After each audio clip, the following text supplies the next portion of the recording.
2007 में इस्लामाबाद की लाल मस्जिद में किए गए फौजी ऑपरेशन के 13 साल गुजरने के बाद मस्जिद के खतीब मौलाना अब्दुल अजीज ने अब ये दावा किया है कि उन्होंने मस्जिद से छुप कर फरार होने के लिए बुर्का नहीं पहना था, बल्कि उन्हें गिरफ्तार करने के बाद जबरदस्ती पहनाया गया था। ताहम सच तो यह है कि मौलाना अब्दुल अजीज को मस्जिद से निकलने वाली दर्जनों लड़कियों के झुरमुट से गिरफ्तार किया गया था और उन्होंने उसी बुर्के में पीटीवी पर बैठकर इस हकीकत का भी इकरार किया था। ताहम अब मौलाना का दावा है कि लाल मस्जिद ऑपरेशन के दौरान उन्हें मस्जिद के बाहर से गिरफ्तार किया गया और वहां पर मौजूद सिक्योरिटी फोर्सेस ने एक बुर्का मंगवाया और उन्हें बुर्का पहनने पर मजबूर किया गया। उनसे पूछा गया कि गिरफ्तारी के बाद जब वो सरकारी टीवी पर इंटरव्यू दे रहे थे तो उस वक्त उन्होंने बुर्का क्यों नहीं उतारा, तो इस सवाल पर मौलाना अब्दुल अजीज खामोश रहे। मौलाना के दावे के बरक्स उस वक्त इस्लामाबाद पुलिस के हुक्काम का कहना था कि उन्हें उस वक्त गिरफ्तार किया गया जब वो बुर्का पहनकर जामे हफ्सा की उन तालिबात के साथ जाने की कोशिश कर रहे थे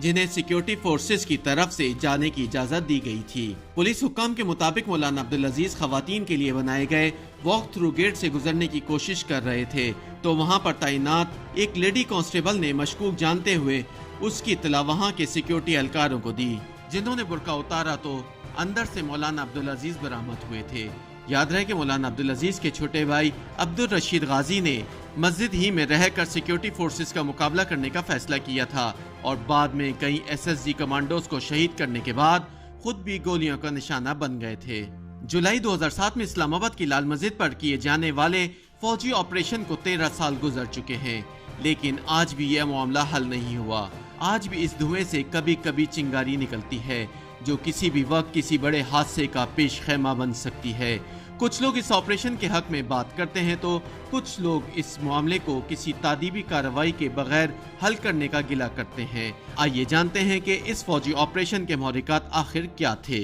मई और जून 2007 में लाल मस्जिद की इंतजामिया के जेर इंतजाम चलने वाले मुख्तलिफ मदारिस के तलबा इस्लाम की तरवीज, मुल्क में इस्लामी निज़ाम के क़याम और विफाकी दारुल हुकूमत को बेहयाई से पाक करने के लिए मुतहरिक थे।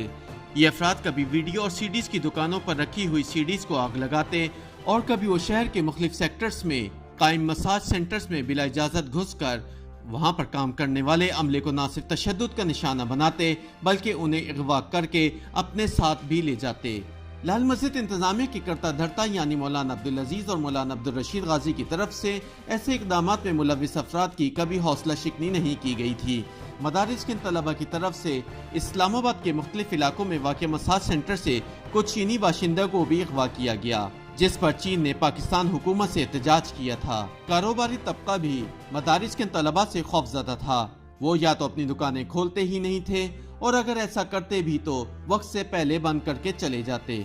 इस्लामाबाद की पुलिस जिम्मेदारों के खिलाफ कार्रवाई करने से डरती थी और ऐसा न करने की वजह उसे एक हसास मामला करार देती थी। पुलिस हुक्काम के दावों के बरक्स 2 मरतबा पुलिस की टीम जब जिम्मेदारों को गिरफ्तार करने लाल मस्जिद पहुंची तो वहां पनाह लिए हुए मुल्जिमान ने उन पुलिस एहलकारों को न सिर्फ ज़द-ओ-ख़ौफ किया बल्कि उन्हें यरगमाल भी बना लिया, जिसके बाद उस वक्त के डिप्टी कमिश्नर चौधरी मोहम्मद अली ने अपना असर रसूख इस्तेमाल करते हुए इन पुलिस एहलकारों को उनके चुंगल से आज़ाद करवाया। रिहाई से पहले कुछ मुसल्लह अफराद ने उस इमारत को भी आग लगा दी थी जिसमें इन पुलिस एहलकारों को यरगमाल बनाकर रखा गया था। इस तरह के वाक़यात के बाद उस वक्त के फौजी सदर पर दुनिया की तरफ से जिम्मेदारों के खिलाफ कार्रवाई के लिए दबाव बढ़ता चला गया। इन तमाम वाक़यात को देखते हुए सदर परवेज मुशर्रफ, जो उस वक्त आर्मी चीफ भी थे, ने जिम्मेदारान के खिलाफ कार्रवाई का फैसला किया। इस्लामाबाद पुलिस की सिक्योरिटी डिवीजन के एक एहलकार के मुताबिक लाल मस्जिद में छुपे हुए मुबैना शिद्दत पसंदों के खिलाफ कार्रवाई से पहले पूरे इस्लामाबाद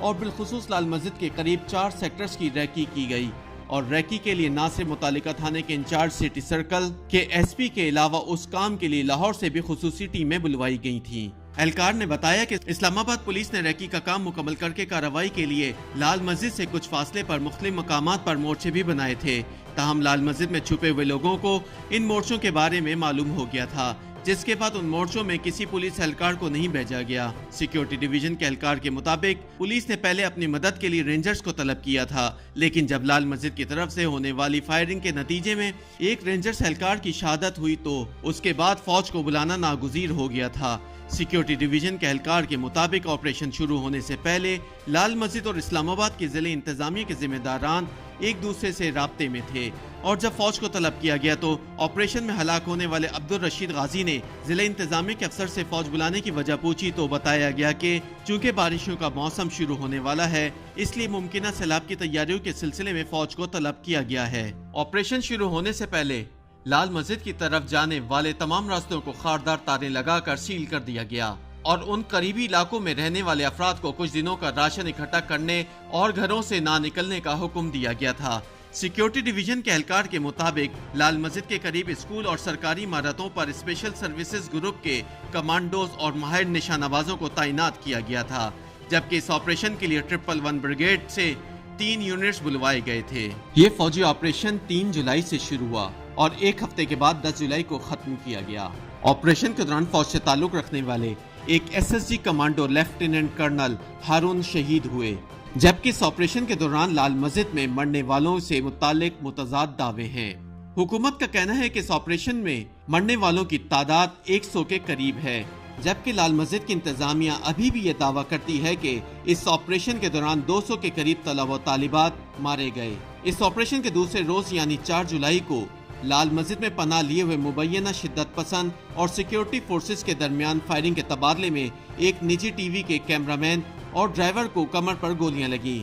جن میں سے ایک آج بھی بستر پر ہیں، جبکہ دوسرے زندگی بھر کے لیے اپاہج ہو گئے ہیں۔ جب تک آپریشن جاری رہا تب تک کتنی اموات ہوئیں کسی کو معلوم نہیں، تاہم یہ معلومات آپریشن ختم ہونے کے بعد ملی۔ ہارون غازی اس فوجی آپریشن میں مرنے والے عبدالرشید غازی کے صاحبزادے ہیں۔ جس وقت کہ آپریشن شروع ہوا تو وہ اپنے خاندان کے ہمراہ اپنے گھر میں موجود تھے، جو کہ لال مسجد سے ملکہ تھا۔ ان کا کہنا ہے کہ مولانا عبدالعزیز بھی ان کے ہمراہ رہتے تھے، اور جس وقت آپریشن شروع ہوا تو دونوں بھائی یعنی مولانا عبدالعزیز اور عبدالرشید غازی کے خاندان وہاں پر موجود تھے۔ انہوں نے کہا کہ آپریشن شروع ہونے سے پہلے راشن اکٹھا کر لیا گیا تھا، لیکن انتظامیہ کی طرف سے فوجی کارروائی سے پہلے لال مسجد اور اس سے مہلکہ عمارت جہاں طالبات کا مدرسہ جامعہ حفصہ واقع تھا اور ان کے گھروں کی بجلی اور گیس منقطع کر دی گئی تھی۔ انہوں نے کہا کہ آپریشن کے دوسرے دن 3 درجن سے زائد افراد کی لاشیں ان کے گھر کے صحن اور جامع حفصہ میں پڑی ہوئی تھیں۔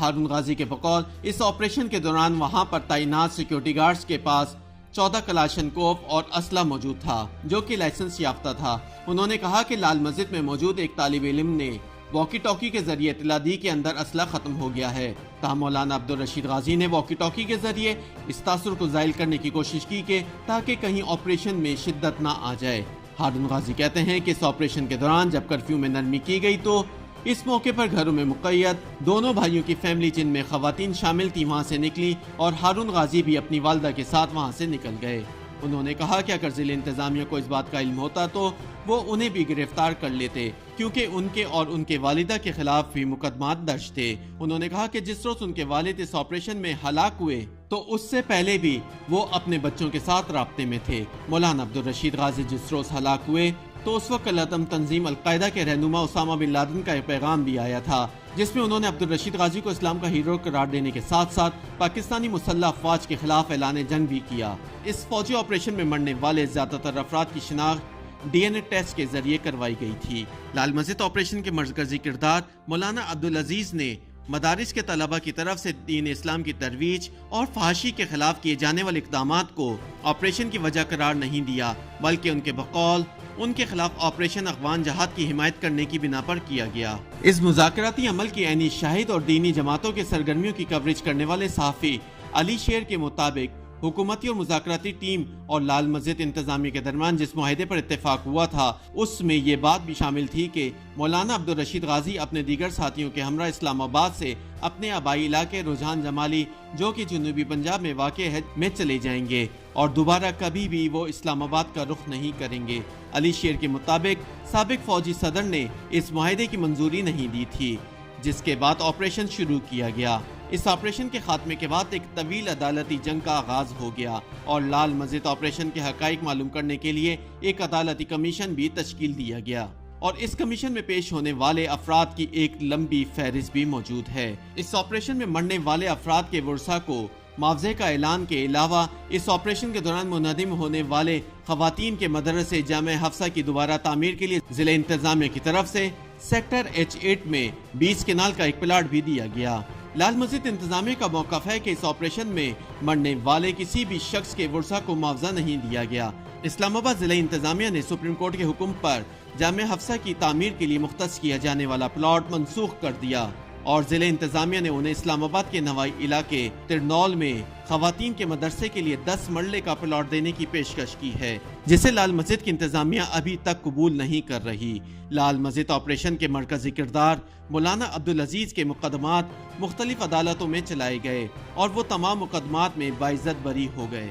मुबस्सिरीन के मुताबिक लाल मस्जिद ऑपरेशन को 1 दिहाई से ज्यादा अरसा गुजरने और दर्जनों अफराद की मौत के बावजूद आज भी लाल मस्जिद का मसला मौजूद है। कभी लाल मस्जिद की इंतजामिया अपने हुकूक के लिए मुजाहिरों के अलावा सड़कें ब्लॉक कर देती है और कभी रियासत लोगों की जानो माल की हिफाजत की आड़ में सड़कों को बंद कर देती है, जिसका खुमियाजा अवाम को ही भुगतना पड़ता है। YouTube पर गूगली न्यूज देखने के लिए youtube.com की सर्च बार में गूगली न्यूज टीवी टाइप करें। गूगली न्यूज के पेज पर सुर्ख रंग के सब्सक्रिप्शन वाले बटन पर क्लिक करना ना भूलिए। YouTube पेज पर अपलोड होने वाली वीडियोस से बाखबर रहने के लिए बेल आइकन पर क्लिक कीजिए। आपको हर नई वीडियो के बारे में नोटिफिकेशन मौसूल हो जाएगा।